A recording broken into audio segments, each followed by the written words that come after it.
Hello and welcome to the latest edition of the Tes International podcast. I'm your host, Dan Worth. In this episode, we speak with Bernhard Gademann, headmaster of the Institut auf dem Rosenberg in St Gallen, Switzerland. We discuss the school's Talent and Enrichment Programme, which provides pupils with the opportunity to spend time engaging in co-curricular activities, either in school or on location with businesses, to gain real-life skills and experiences. He explains how the initiative works, why the power of partnership to offer these experiences should not be overlooked, and how schools can go about starting something similar in their own setting. Hi Bernhard, thank you so much for joining us for this latest Tes International podcast. Wonderful to sort of have your time. And to start, I guess, why don't you just tell us a little bit about yourself and your school? Anyone obviously watching the video version of this can see you're in a beautiful part of Switzerland by the looks of it. So tell us a bit more. Thank you, Dan, and thank you for having me on the podcast. It's a pleasure. Yes, as you can see from the background, we're at my school, Institut auf dem Rosenberg. We are 131 years old, which is a nice history to look back to, but we very much take a forward-looking approach to education. So we believe it is important to preserve traditions where they're still valid and where they're perpetual, such as the values we represent. But at the same time, it's really important for us to think and work together with the fabulous team of professionals that I have to anticipate what's going to be next and what needs to be done in order to prepare the current generation for the future. Absolutely, and that's obviously very much what we're going to talk about today, which is this sort of talent and enrichment program that you offer at the school. There's a lot to it, and there's some really interesting things I think we're going to come to talk about. But just to sort of set the scene, what is your talent and enrichment program? What does that cover broadly, and why do you offer it? Yeah. Pleasure to answer that one. The Talent Enrichment Program is a collection of over 100 different courses that our students can pick from in addition to their regular academic lessons. It is split into two parts. One part is the co-curricular courses, approximately 60. And these co-curricular courses range from all kinds of areas, including art, fashion design, robotics, coding. We have molecular cooking classes. So any area of interest for our students and any area of development outside our beautiful school campus is content that we bring into our students' life to enrich their experience and to enrich their education and to contextualize it. And the second part is our vast athletics program, approximately 40 different courses, because we just know that learning is so different if students engage in meaningful free time activity, and of course doing sports, being in the outdoors, even if the sun's not always shining, that's the way to go. And we believe it's part of a healthy and balanced education. Excellent. And this talent and enrichment program, has that always existed? You said the school was 130 years old or thereabouts. Has it always been that kind of ethos in the school, that school is not just seen as purely an academic thing, but something more broad? Or is it something that's come in as the sort of world demands on young people has changed? I guess it has been an organic development. So it's been an evolution. Our school's motto is learning to live is the ultimate goal of all education. And I think in that motto and in that ethos is already implied that school should prepare for real life. And so we always had programs that ensured our students have the opportunity to learn other skills. But where the evolutions come from, and I think it's important to differentiate here, talent enrichment is not a collection of school clubs. It's much more than that. It differs in the sense that our co-curricular programs take industry experts, for example, and bring them here onto campus, or when the time and opportunity allows, our students actually leave campus to meet, for example, with the architects of Norman Foster, or they go and visit the designers at Vitra, the furniture makers, to understand more about their daily work, to understand about the challenges that these companies and startup founders and international organizations face. And we believe that this type of contextualized learning just helps to put our students' learning in the classroom into perspective, and it helps them to develop a vision for themselves for the future as well.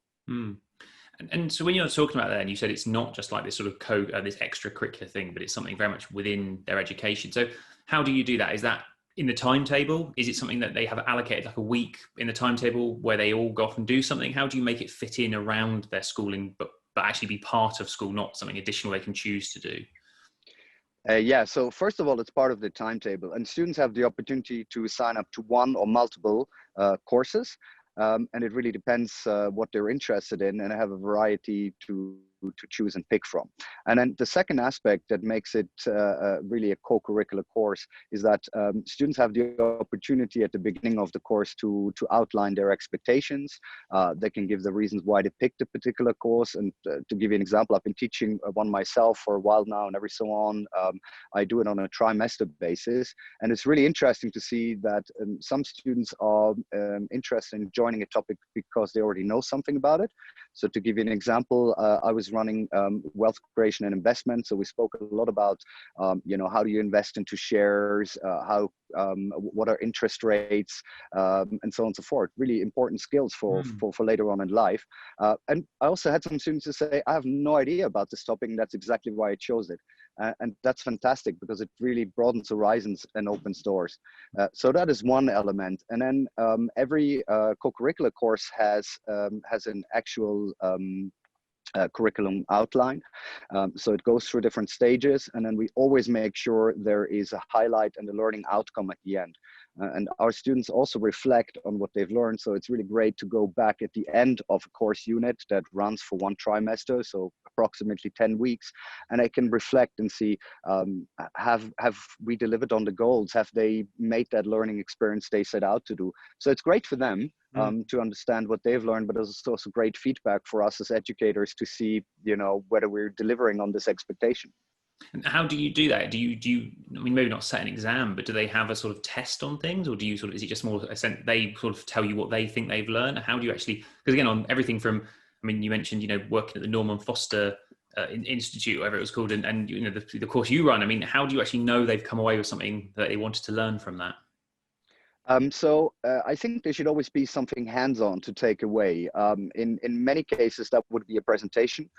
So take, for example, sustainable product design is a co-curricular that we run. And the students will actually walk away with a prototype at the end of the course. Very often they'll have a presentation. In the case of wealth creation, we run a portfolio simulation. So students could actually reflect on how their investment choices did throughout the course, what could have influenced it. And we looked into very interesting details and connections to other parts of the world, be it the US elections, be it any other market moving events. And so they always take away something, either physical or in form of a paper, a presentation, which then makes it really relevant as a learning experience, and not just a course that you attend because you have to. Yeah, there's probably two aspects now we can talk about. Is obviously, there's obviously the thing like you yourself, and I'm presuming other staff then run courses, and is that something, if that is the case, how do the staff sort of say, well, actually I could run a course on X, Y, and Z because that's something I'm interested in, or I've got expertise in that field? Is that how that works? Yes, so it works twofold. One is we analyze areas that we have demand for. And so we always offer a wide range of courses, and then we see, it can really depend on the cohort of students that we have. Some years, one topic is more popular than the other, and then it changes back. It also depends a lot on zeitgeist, for example. But then we're always open for members of staff or artisans, as we call our teachers, to come forward with a topic they're passionate about. And this is always when you have somebody sharing their passion is when the learning experience is really strong. And so we're very open and welcome to that, which I think makes this program so powerful in the end as a delivery for modern education. Are there any other examples you can give of staff-led courses that have come about particularly because a member of staff said, well, actually, I'm really interested in teaching, I don't know, I can't even think of something now, off the top of their head, and you said, yeah, actually, that's a great thing that students want to learn? So a great example of how members of staff brought forward their areas of expertise or their passions is, for example, our drive for sustainability for the school overall and spreading the message. And this is combined with the evolution of talent enrichment from being its own department. And at this moment, talent enrichment blends more and more with the academic curriculum. So I can give you a great example. We had one student and she was interested as part of her IB curriculum to work on a project for sustainable water consumption. Now, people in Switzerland are used to drink tap water, but we have a school with over 50 different nationalities. In most countries around the world, it's unheard of to drink water from a tap. And even though students know it's safe and it's clean, there is kind of this barrier to just go ahead and do that. And at the same time, what the student identified is the massive opportunity, for example, to reduce wastage through plastic bottles. And so she set out to change the way her fellow students think about tap water. She then collaborated with different co-curricular courses. To give you an idea, we have the product design group, and they came up with a great design for reusable bottles. And they worked with the marketing and branding team to make sure these aluminium bottles have Rosenberg logos and represent that. She then also reached out to the student committee, she convinced them that this is an important topic, and they successfully spoke to senior management at school, and in a number of meetings managed to get funding for a drinking fountain. So we've now installed the drinking fountain in school with an additional filter. And then this student also organized the sales of these water bottles together with the business entrepreneurship group, which is another co-curricular, and the proceeds of the sale go to a foundation that is supporting access for clean water in other parts of the world where this is not the case. And so here you have a great example where teachers being passionate about the topic of sustainability have inspired and guided students, even though it's a student-led project, but they guide and inspire for something as beautiful as this come together. And in the meantime, our students have learned how interconnected the world is. It's one thing having a great idea, but you need to be able to get others on board, and then you need to be able to use their expertise and leverage their knowledge in a particular area to bring about a change as big as this. At the end of this, I think the message that we want to send to all of our students is you can influence the world around you. We live in crazy, disruptive times. That is absolutely true. But you can make a mark, and if you experience that at a young age, then that mark can be so much bigger when you're older. And I suppose of that example, it's a nice way of, like you said, she had an idea, but then she sort of encountered the reality of taking an idea off the page, and you have to think about branding and marketing, and there were groups there that and I just understand those other groups you mentioned, they were other these sort of co-curricular groups that exist. Correct. Yes. You can learn about marketing or branding or sustainability and all these different elements. And she was sort of going to each of them in turn, and they were working together. Correct. So in some cases, she would take on the role of a customer. So if she goes to the product design group, she would say, look, my brief is this. I need to design a water bottle. It needs to be sustainable. It needs to be attractive enough. It needs to be interesting enough for other students to want to purchase this and make a difference. And at the same time, she would work together closely with the entrepreneurship group to find out what is the right retail price. And it's really interesting to see the students' discussions. On the one hand, they tend to wanting to keep the price low because basically the friends they're selling the product to, and at the same time they need to understand how much work goes into it, that you always carry a risk as a business owner. You might sell all the stock, you may not. And then of course if you work together with the philanthropy and charity group, they're saying, well, I think if you have a great story as to what the proceeds, every proceed that we get from the bottle sale, what a difference it will make, you should up that retail price because the more money for good causes. And so it's a negotiation, it is teamwork, it's navigating things, and students have to get onto the internet, they have to research solutions, and they have to come back with an actual product. And this is what's so important, that the outcome is tangible and the impact they're making can be seen in real life.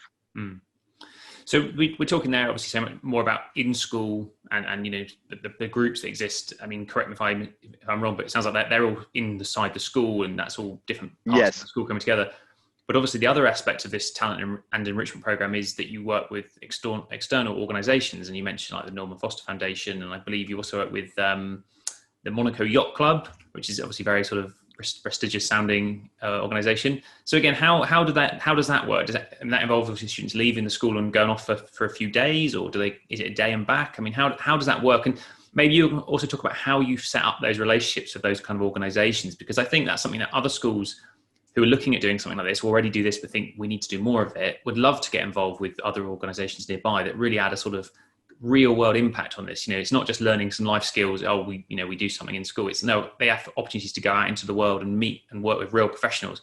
But how do you make those links? How do you knock on the door and say, look, I want to send some pupils to you and you're going to work with them? Yeah. We believe in partnerships. And the reason we believe in partnerships is because we consider ourselves the artisans of education. And at the same time, we understand our limits. So when it comes to sustainable product design, or when it comes to architecture, when it comes to robotics, for example, we collaborate with ABB, we collaborate with Boston Dynamics. So we have all these relationships because we understand in order to keep this relevant, it cannot be taught from a textbook. And this is when we reach out to these organizations. Very often, if you identify what these organizations are interested in and what values you share, there's always an opportunity to collaborate on different projects. To give you a little idea, we've just launched our Future Park.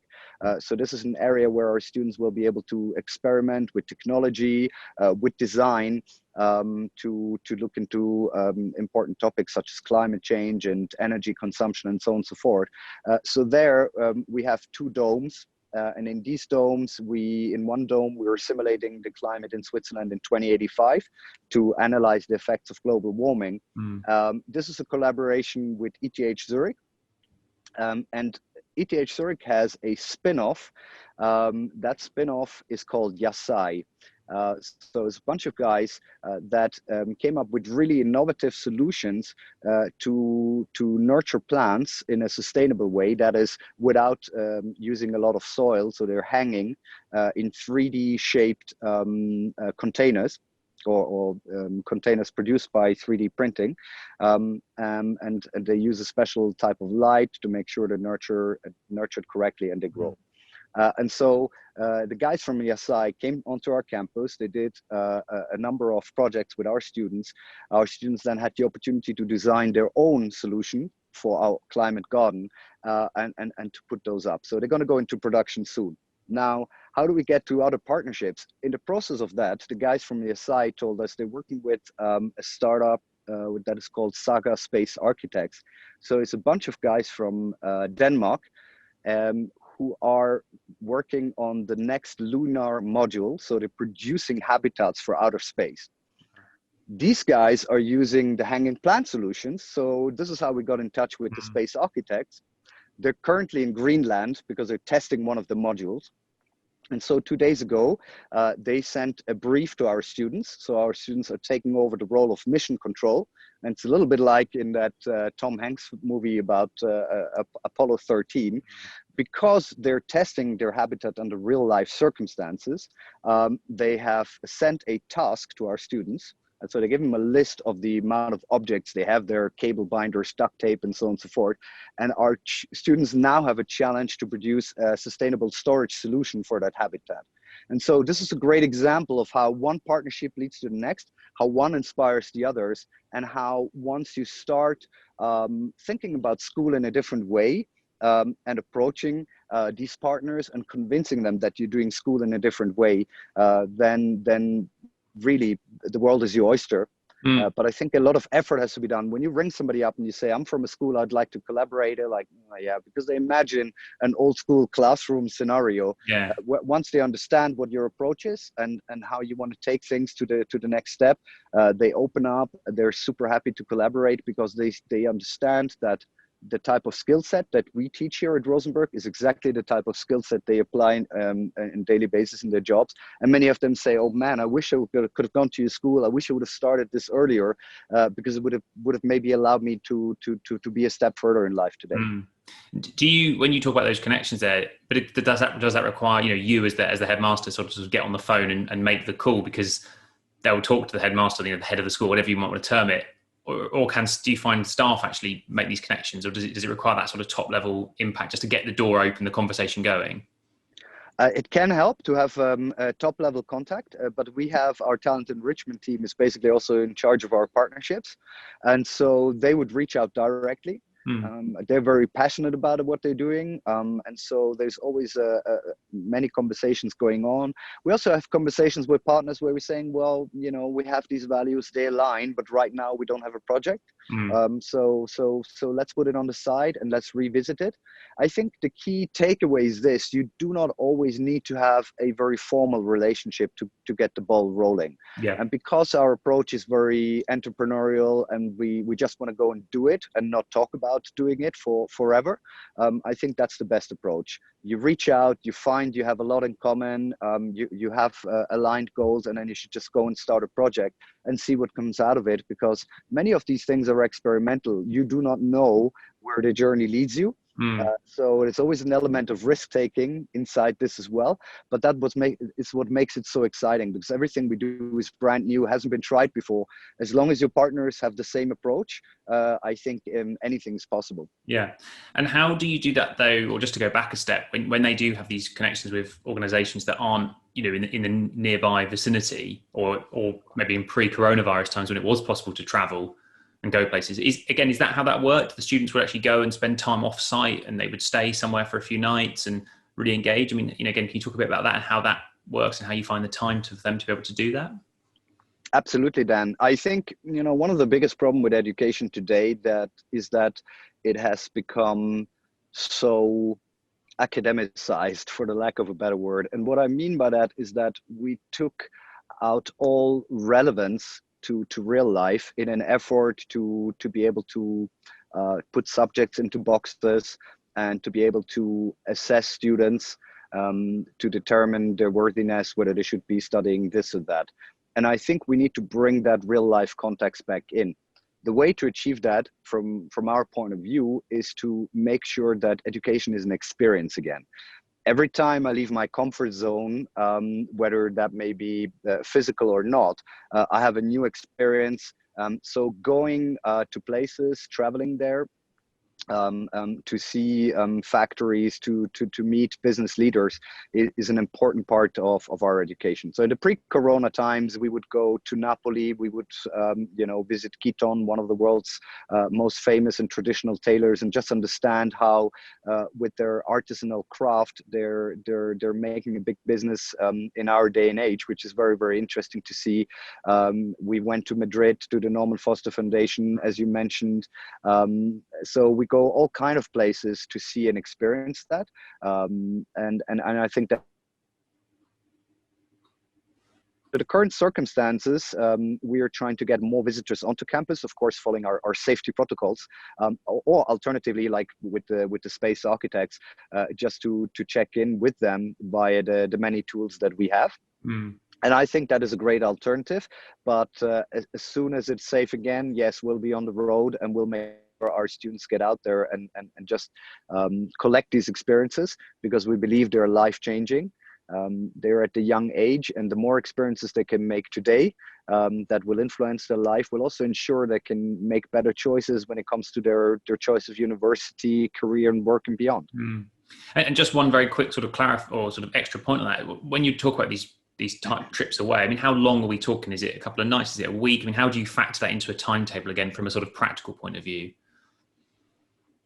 Yeah, they're usually 2 to 3 days, but it could be multiple trips spread out over some time. So we always plan it like this. It is important, I agree with you, that of course these are beautiful things, these are beautiful projects, but our students have to spend enough time also working on the regular curriculum. It's all nice and good to work creatively and have these beautiful things, but the way the world works, we need excellent grades as well. So we need to make sure our students spend enough time in a classroom, having the opportunity to achieve excellent academic results. So this is how we are balancing this. But we have, just to give you an idea, we have in total, together with Talent Enrichments, over 600 different courses that we offer in the school. We run over 1,900 units, that is single classes, in a timetable every single week. Things have grown so massively that by now we're timetabling using artificial intelligence, simply because a human wouldn't be able to do it anymore. So we're using this type of technology because off-the-shelf products don't cut it anymore, just to achieve that degree of individualization. But this is of course helpful when we, for example, plan a long weekend away. When we, for example, hotel management weekend, we always leave on a Friday. We're going to go to one of the best hotels in the world. And our students do everything there, from cleaning duties to working in the kitchen to serving and really understanding how the industry works. And so for that, we would leave on a Friday, for example, then come back on a Sunday night, making sure all of the learning is either done in the free periods during the weekend, or we can make sure we work ahead so they don't lag behind. Yeah. And on that point there, I mean, that's a good, you sort of set up my next question, which was, I presume a big part of this, it must be great. You're talking about obviously the importance of the academic time, obviously, in grades Yes. and so forth. But going and doing these things, whether that's, like you say, working with the space organization to build a sort of product remotely with, you've only got these things, or going to, like I say, a hotel and seeing the reality of working in the kitchen, whatever it might be. Do you see teachers feedbacking and the same from the pupils, that once they've done that, some of the things they might learn in a lesson that maybe feels a bit like, oh, why do we need to know this? Or, oh, this will never affect what I'm going to do in my life. It's like, well, actually, a lot of things you learn in that school impact your later life in ways you'll never quite know, but that's why you need to know it. And do you see that sort of dawning on them a little bit after they've been on these experiences? Yeah, absolutely. I think you hit the nail on the head there. This is what we set out to do. I truly believe everyone can enjoy school. We see our students like to go to school, and I think one of the reasons why they like to go to school is because they understand why they're studying this or the other thing. If you give young people an opportunity to develop a vision for their own future and to take ownership of that future, then they don't feel forced studying something.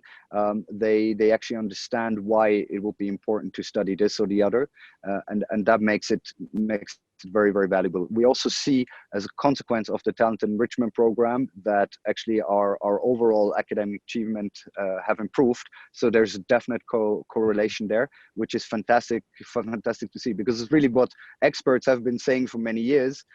Our approach is always we get inspired and we say, well, let's go and try it out. But these points have definitely been proven in the small ecosystem that we have. Yeah. So I think that that is one of the very rewarding things of this work. It's interesting.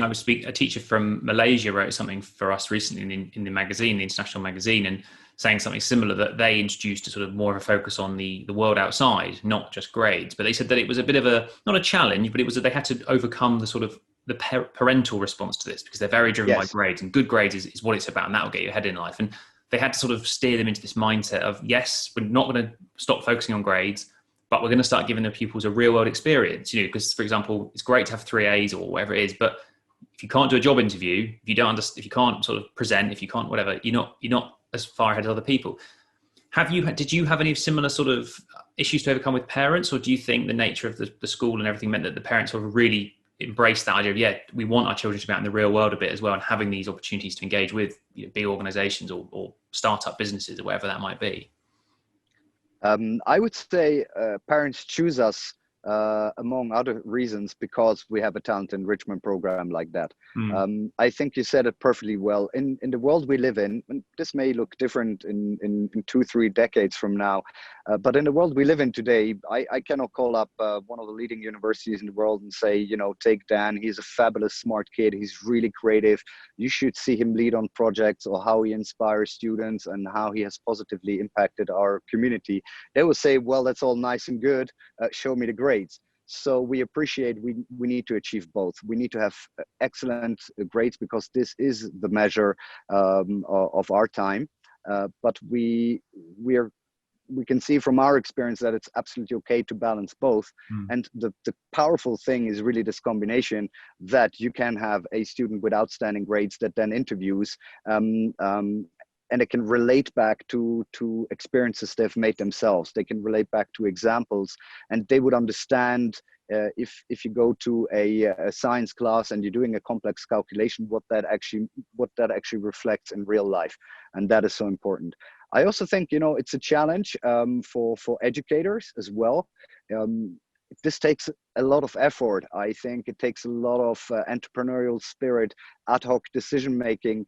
To give you an idea, we write all our regular academic curriculums ourselves.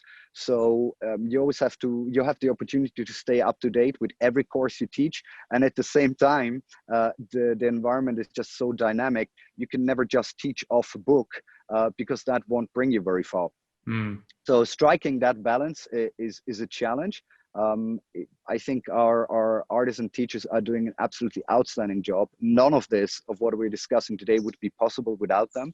And I really appreciate their spirit and their belief that this type of education, first of all, is the future, but also makes a positive impact on all of the students.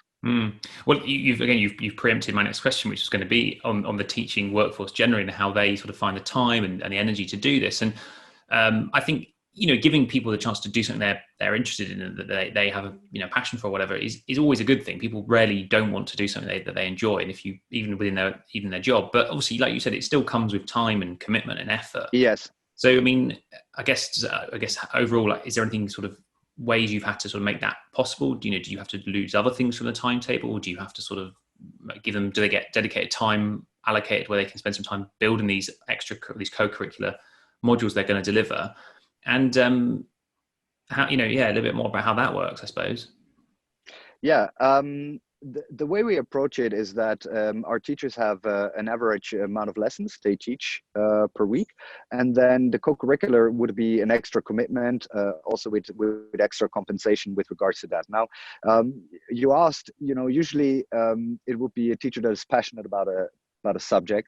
So of course, a course like this, if it's well delivered, needs preparation time. Even if you're delivering it for a second time the year after, content needs to be updated. And so this is really a tremendous effort, especially if you want the quality and the learning experience to be good. I think and I have yet to meet a teacher that would not be interested to be part of this, but it asks for more than it might ask for in other schools, and at the same time, the artisans that we work with have a strong belief in it. They can see the effects, they're liking it, and at the same time, it's not for everyone. So we also had fabulous teachers that we worked with in the past, and we just saw that maybe the environment, the dynamic approach, the entrepreneurial approach is too fast paced for them. They're saying, wait a minute, don't feel comfortable. This is too fast. And that's okay. There's no hard feelings. But we have pretty bold plans, and we have bold ambitions.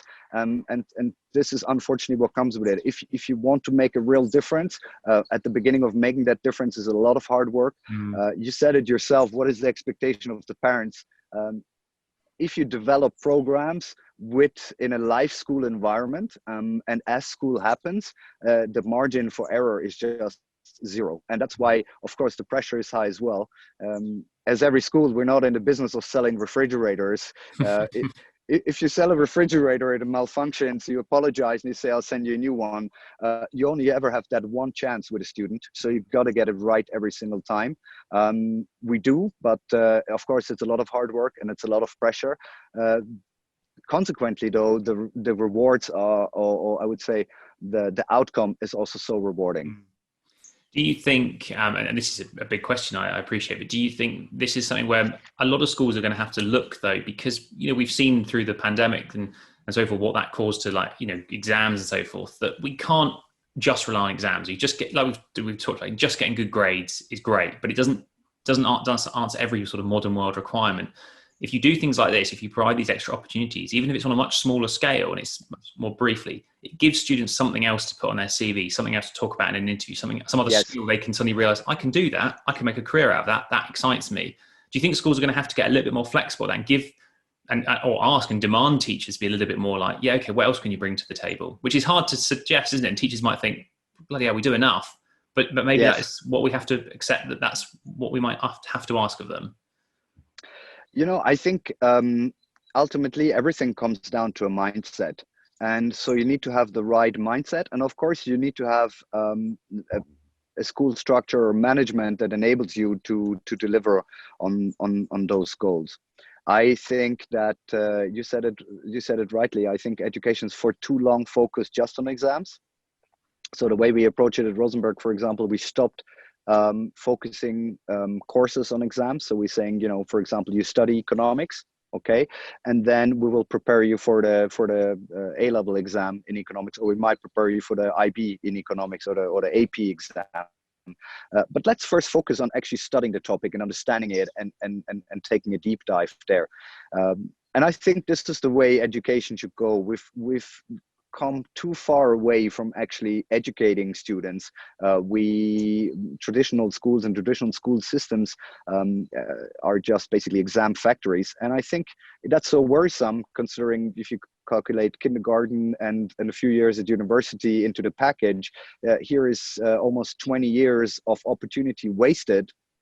Students coming out of high school and picking jobs or university programs, and they realize after 2-3 years it's not for them. Let me give you a good example. One of the popular courses that we have is coding, and some students go in, they take the coding course, the coding co-curricular.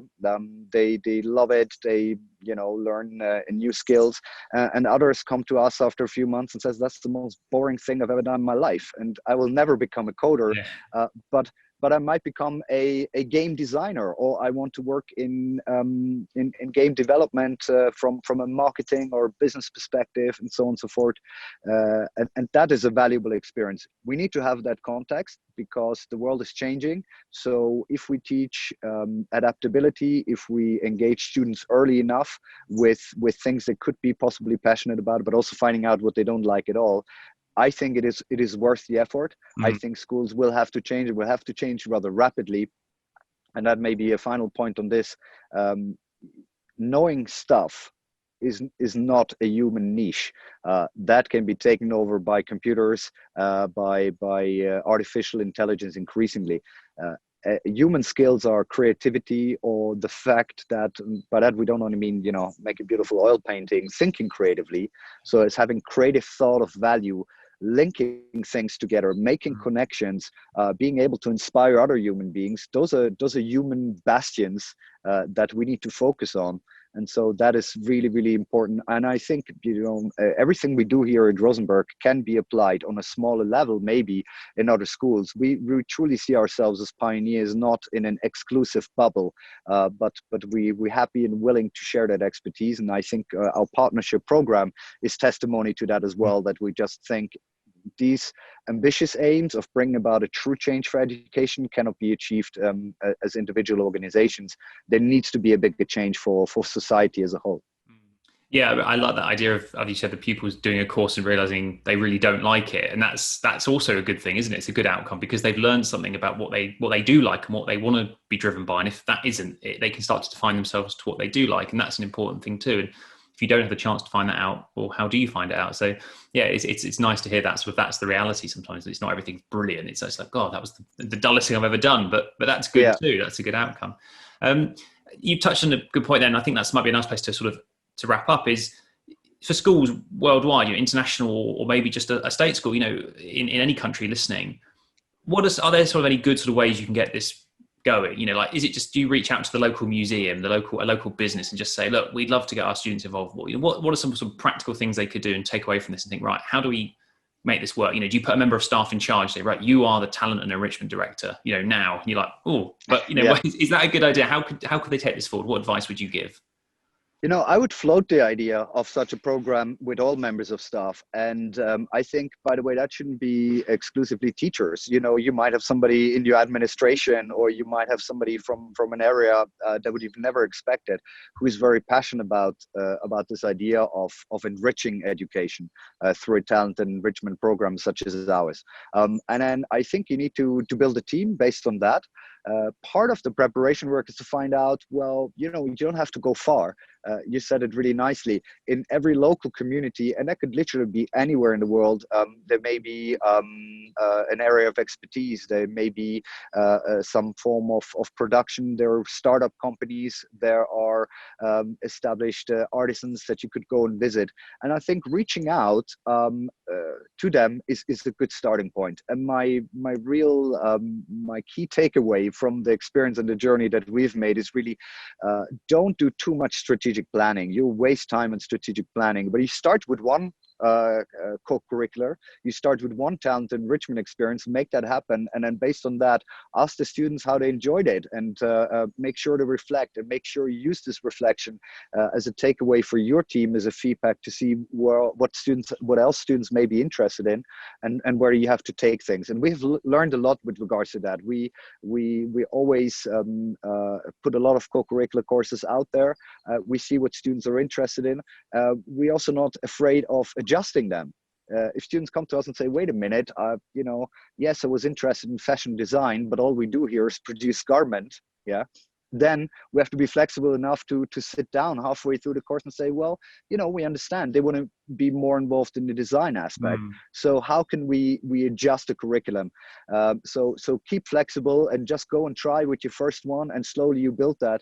And before long, there is a beautiful ecosystem that will then also allow you what we're doing right now, and tying this up with the academic courses. And that I think should be the holy grail of education today, of bringing that real life context into the classroom and still have fantastic grades. Yeah, I think that's a great idea. Like I say, just get started. Like planning is the enemy of getting stuff done, isn't it? So just get on with it and do it and see what happens. Yeah, I think that's a great point. Excellent. Okay, well, so fascinating stuff, and it sounds really exciting, and I'm sure we'll get a chance to hear more about it over the time. But for this podcast now, thank you so much, and hope everyone has enjoyed listening. Thank you very much, Dan. Thank you.